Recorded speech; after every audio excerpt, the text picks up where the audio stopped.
full time because they're not cat friendly, and 3 puppies who are joining our group, and so they're up there a lot.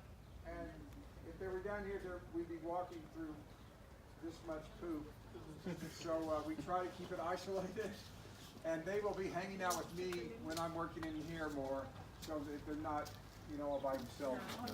They're great dogs, and so we're doing the mosaics on the front, and it's all of the dogs that we've had. Yeah, Quattro. Quattro. Is it Quattro or Quattro? It's a quarter. I don't. Okay. It's a Nahuatl word.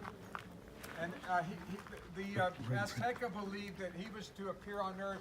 He would come in human form, riding a 4-legged beast. And so when Cortez arrived, the door was open and the conquest entered. They felt that the horse and the man were the same energy. They didn't think there was a separation. But that was one of the ways they got in here. Up this way.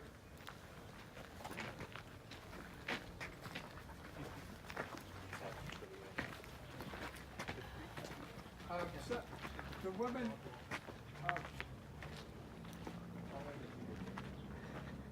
you asked me about silicone.